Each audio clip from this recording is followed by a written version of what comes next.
While not exactly obvious at first, Call of Duty throughout its life has had some pretty weird weapons at the player's disposal, with the weirdness peak starting at Black Ops 2, peaking in Infinite Warfare, and then mellowing down at Black Ops 4. While some weapons might not look the part, sound the part, or perform the part, there is, without a doubt, more to them than first impressions would let you know. So today, yours truly and Mason decided to give our subjective list of weird weapons in Call of Duty. The reasons can be as minute as an overlooked bug, an attachment mechanic, anachronism, or a general reputation in the community. Without further ado, here is the weirdest weapons in Call of Duty.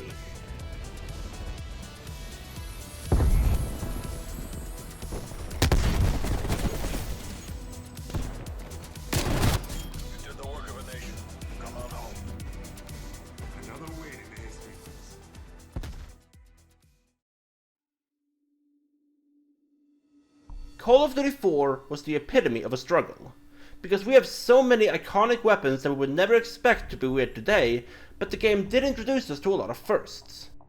Yet, while not as dumb as some of the other weapons we have in this video, the G3 with a suppressor actually has a bug with it that delays your knife kill.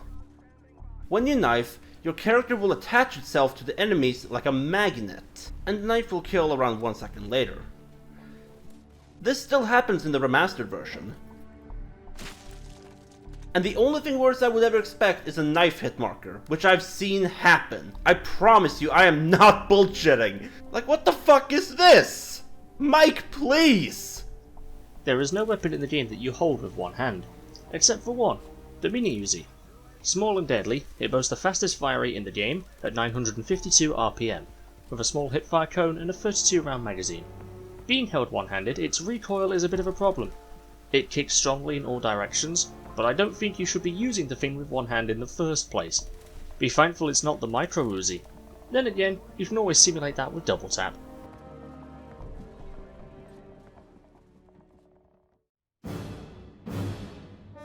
World at War was very similar to COD 4 in having very standard weapons, but Treyarch were still carrying over from games like Finest Hour, COD 3 and COD 2, and some of these are even staples in the community even to this day.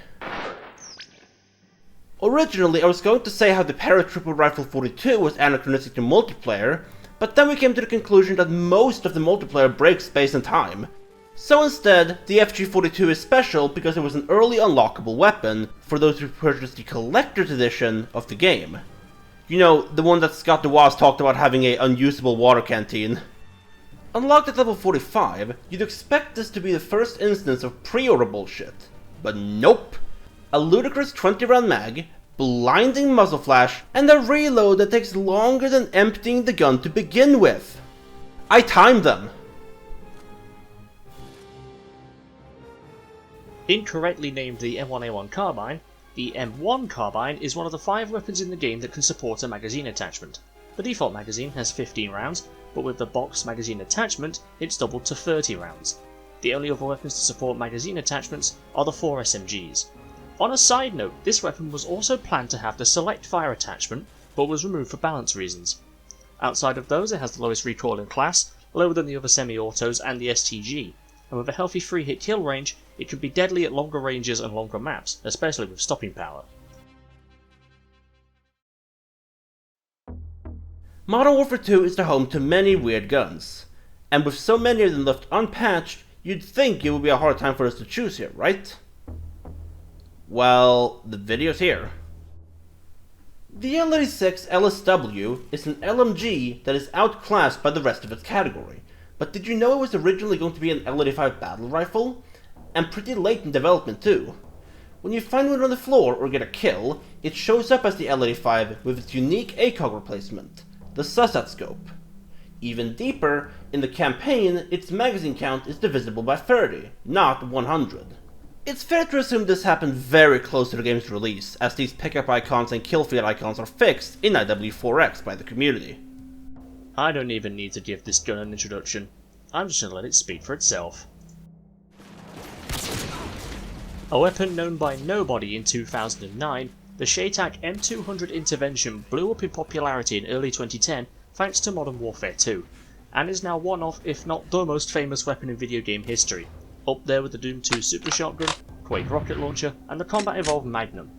It's the only bolt-action sniper in the game, and despite what multiple veterans of the franchise may say, it's statistically weaker than the Barrett 50 cal, with higher idle sway, a smaller magazine, and a slower fire rate because of the constant bolt cycling after every shot.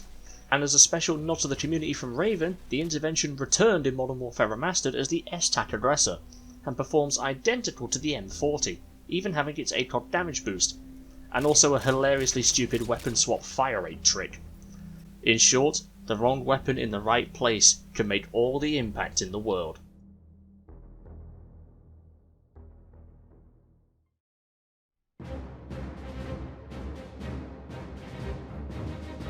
Black Ops 1 was basically Treyarch's answer to MW2 by completely scaling back on the pacing, and that is not even getting into the developers' hatred for quickscoping for the first half year of the lifecycle.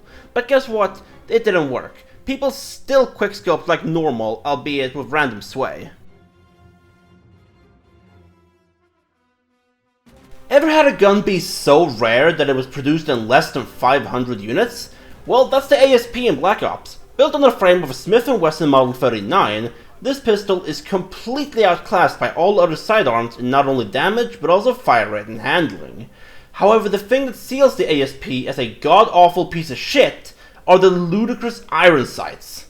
They're called gutter snipe sights, and you can see why they weren't that liked. This is the FAMAS Valorise, a later variant of the FAMAS with redesigned bodywork, replacing the original carry handle with a lower rail for mounting optics. But there's a disturbance in this simulation. We're walking around in the late 1960s with a gun made in the early 2000s. The same anachronisms apply to most of the other weapons in the game, such as the AK-74U, Galil, and the G11. Plus this thing's French. Modern Warfare 3 was created by Sledgehammer. No joke. While Infinity Ward was still in turmoil from MW2, Michael Cornbread and his beloved team of Blunt Instruments set out to finish the trilogy, while Infinity Ward worked on the multiplayer. It took 6 months to complete, and it paid off. The 5.7 is another average pistol in MW3, but we're focusing on the Akimbo 5.7s. Why? Because it has an instant reload cancel. That's right, near instant, 0.1 second reload cancel. Imagine firing a constant 2000 RPM with a pair of pistols like an action movie. John Woo, eat your heart out. The John Garand family of rifles is evolutionary and extensive, from the original M1 Garand itself to the M14, the M21, and here in Modern Warfare 3 is the Mark 14 battle rifle, the semi-automatic of the assault rifle category with a benefit shared by its M14 adversary in COD 4. It can do a one-hit headshot in core, with an impressive 2-hit kill range. This would later be improved by the Mark 14 EBR in Ghosts, and then completely mullered in Advanced Warfare.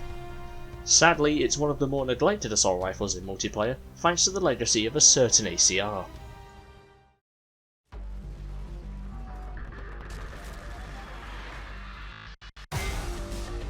Black Ops 2 might just be the most lawfully balanced game in COD history. If we took COD weapon balancing and placed it on a D&D alignment chart, BO2 would top out at lawful neutral.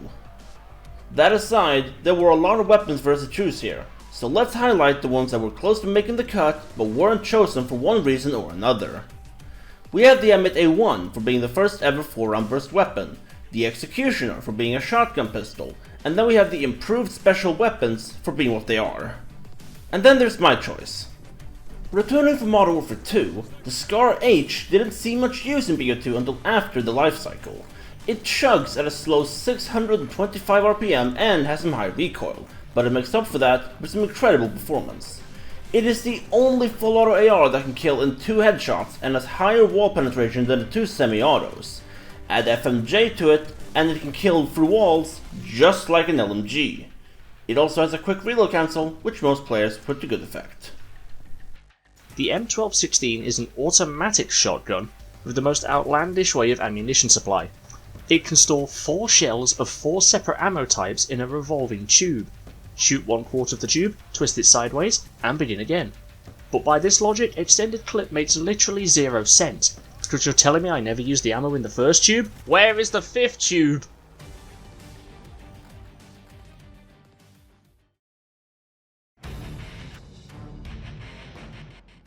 Call of Duty Ghosts was a launch title for the Xbox One, which meant it existed on both 7th and 8th gen consoles, including that freak child of a mishap that was the Wii U. Other than that, it was absolutely chaotic with the weapon balancing, with barely any nerfs or god forbid buffs to the already fast time to kill.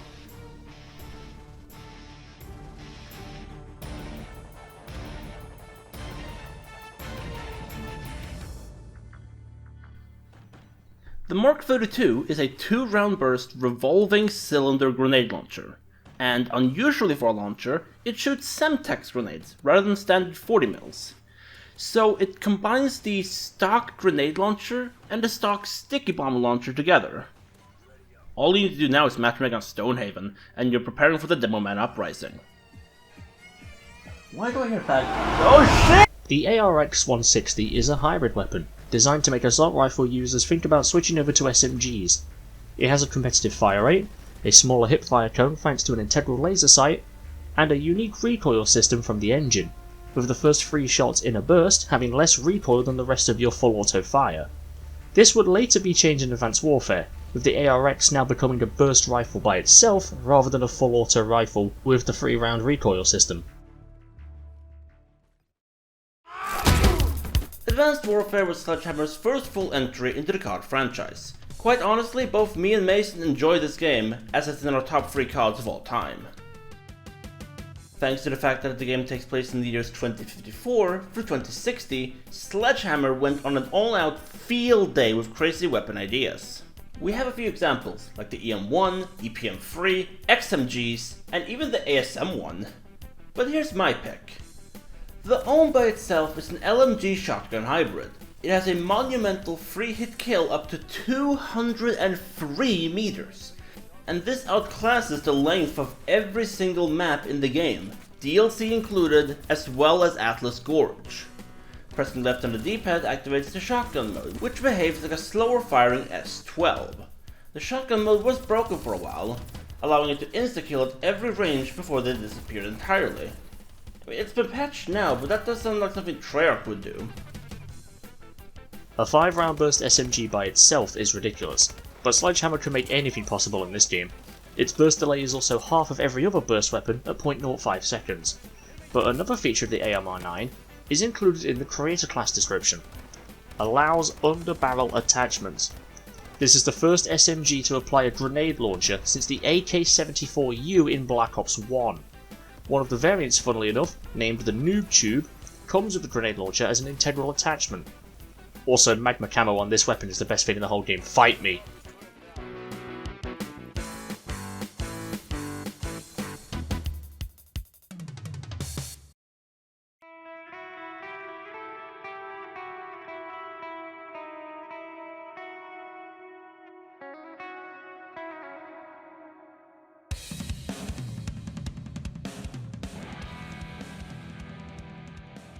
Black Ops 3 began the slow downward spiral for the COD franchise that lasted until late 2019.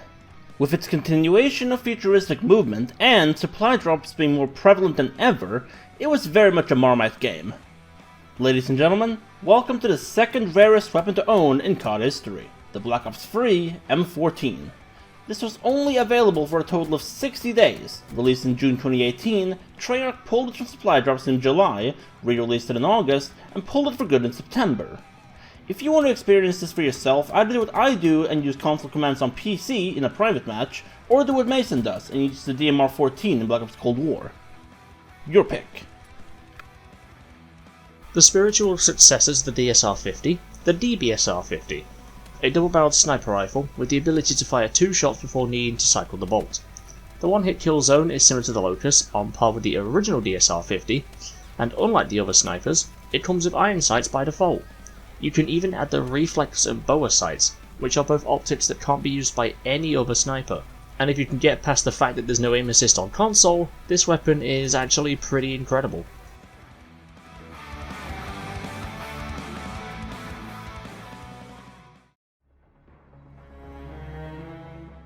Infinite Warfare was my favorite Call of Duty up until MW19 and beyond. It has a stellar campaign and a superb zombies mode. And I spent way too much fucking money on this game. Seriously, How does the Widowmaker work? It is a 2-round burst sniper with the lightweight mold of an intervention, and it behaves like an AN-94, where the recoil is only felt after the second shot. If there was an epic variant that gave it like a triple or even a quad burst, because bear in mind this is a bolt action, I wouldn't be surprised. But the only epic variant we got added a suppressor to the front for free. Seriously? The Hailstorm is a pretty stupid revolver. For starters, it's a 3-round burst revolver. Like most other weapons during the free futuristic games, the first of its kind. Later on, the Stallion 44 would be released and took most of the glory away from the Hailstorm, which is a shame as it was a competitive pistol. It had a fast burst, a quick reload, but it was limited by having only 4 bursts per magazine, with no options for an extended cylinder. And if you're looking for the single rarest weapon to own in the franchise, here it is, the Hailstorm Thunder, only available during the 12 Days of Christmas event in 2016, and only if you'd played Black Ops 3 beforehand. It was gone before Christmas Day, and never obtainable again. Talk about obscurity.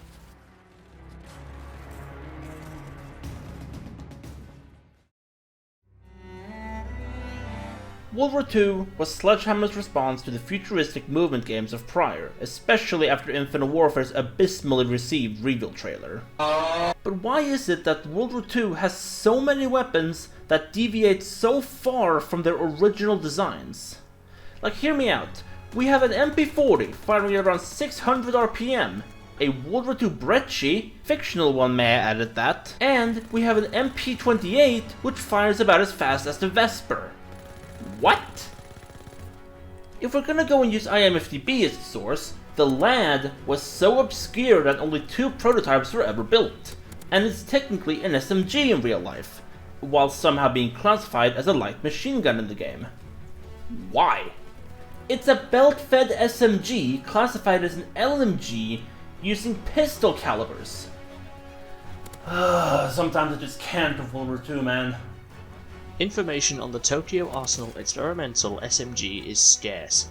The only things we know for certain is that it was made in 1927 and it's chambered in the same 8x22mm Nambu rounds that its namesake SMG and pistol use. It has a default 24-round box mag, with the extended drum only having 36 rounds compared to the real-life 50 rounds. On another note, if you aren't holding the foregrip, then what's the point of it being on the weapon at all?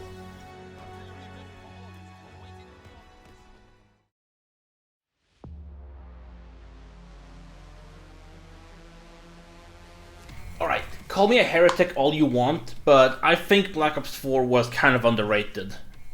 Sure, it had its issues, but I'm willing to overlook them for the sake of this video. Do you all remember the Black Ops 2 LSAT? That one LMG that got such a negative reception thanks to how easy it was to ruin fun?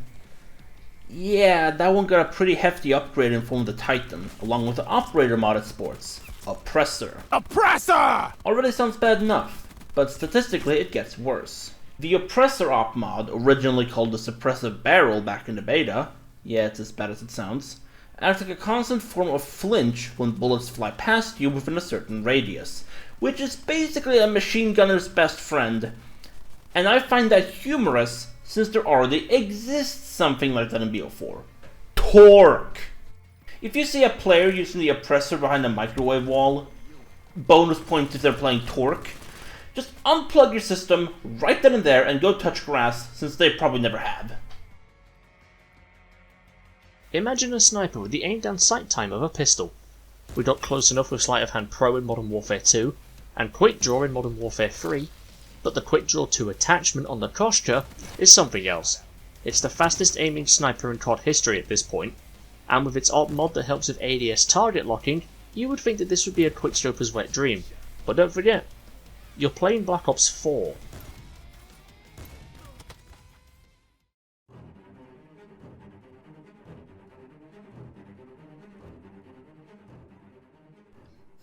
Modern Warfare 2019 revitalized the COD community in more than one way. There hadn't been a Modern Warfare game since MW3 in 2011, and obviously we were all hyped.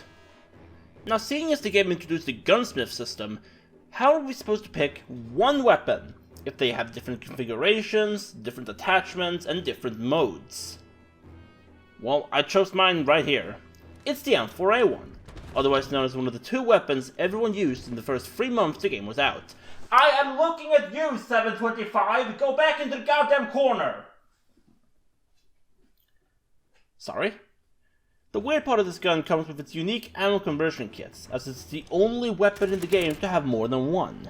The 9mm ammo conversion increases fire rate and helps control the recoil at the cost of overall damage and range, whereas the 4.58 SOCOM rounds reduce their magazine size to 10 rounds, but give a massive increase in damage, essentially turning the M4 into a full-auto marksman rifle. Add the burst perk onto the SOCOM rounds, and you've just unlocked an M16 with an ammo problem so bad it will kill anybody with serious OCD. Oh, and for shits and giggles, here's the M4 Noah. Digest this cursed information however you want.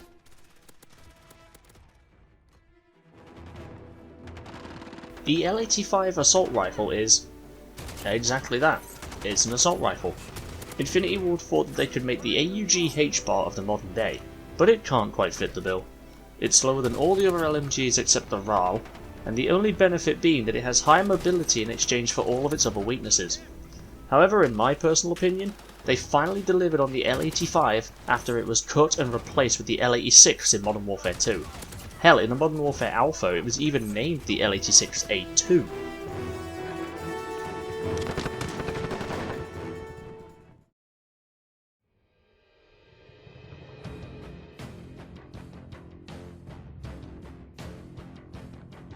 I bought Black Ops Cold War as it was on sale for 50% off a long time ago, and well, call me surprised, I actually enjoyed the game.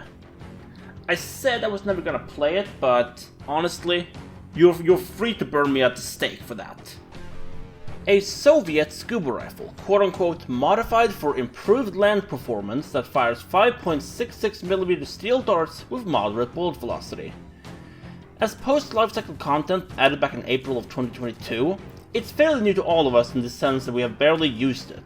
But the most unique thing with the underwater gun is the certain attachment you unlock at level 43. Explosive flechettes. You have successfully revived the S6 Stingray from the clutches of the undead Treyarch. Or maybe not, because it is by far the weakest SMG in the game. Even with the flechettes, it can take up to 4, even 5 shots to kill up close. With recoil on par with the World of War MP40, make sure you have a good recoil foregrip unlocked before daring to step foot in the multiplayer game. Thank God you can unlock attachments and zombies. Released back in Season 5, the Tech 9 was the first weapon in the game with some actual variety. The only semi-automatic SMG to ever be added to the franchise so far. And now if you're playing this game on PS5, then you already know how difficult it is to constantly shoot this thing with the feedback from the adapted triggers. But aside from that, the Tech 9 also has a pair of unique attachments. Well, unique at the time. The burst fire barrel gives you a standard 3-round burst, but rank it up to level 46, and you can get the full auto barrel. Once you have this equipped, it's like you never left CSGO with all the streaming death chat you'll be getting. Seriously, you don't even need to aim this thing.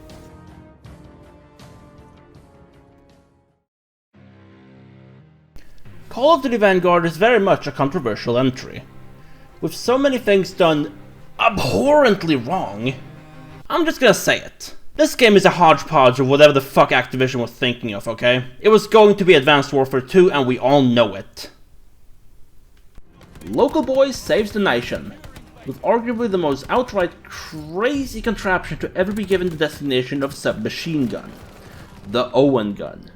The magazine is sticking right where your eye wants to be. You have to aim at an angle, which sounds stupid and is, but the low fire rate does help with recoil compensation. You also got the same hipfire accuracy values as the MP40, which should in all reality be an upside, but the low fire rate and peacekeeper-like performance makes this weapon ill-suited for close quarters engagements. You'd be better off treating the Owen gun as a mid-range rifle, which is just how the Peacekeeper and Razorback performed in BO2 and 3, respectively. It's a rocket on a stick. It looks like a potato cannon. I could use this thing as a melee weapon like the warheads in COD 4 Remastered. And this is supposed to be a rocket launcher? Bro, give me the Panzerschreck any other day of the week. Another thing is how you reload the thing. You don't! The Panzerfaust is designed as a cheap fire and throw munitions launcher, similar to nowadays with the AT4.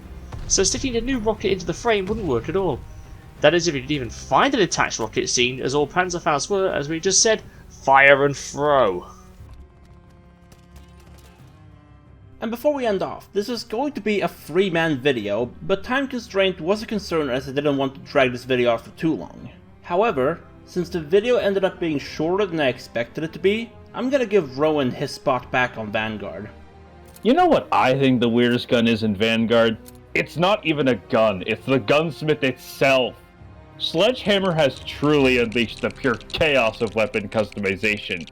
At least in Modern Warfare 2019, it was realistic, but Vanguard takes it too far. Why bother picking a singular gun when you can create the weirdest guns yourself? An STG-44 that we turned into the first HK-54. An M1911 with a literal stendo. The early rendition of a street sweeper with a magazine. The M14, except it's not. Putting an ammo belt on the DP-27, you monster. A bar in 50 BMG. And a Fallout pipe pistol. And that's it. I don't know much more to say, so thanks. Really, thanks. Thanks for watching.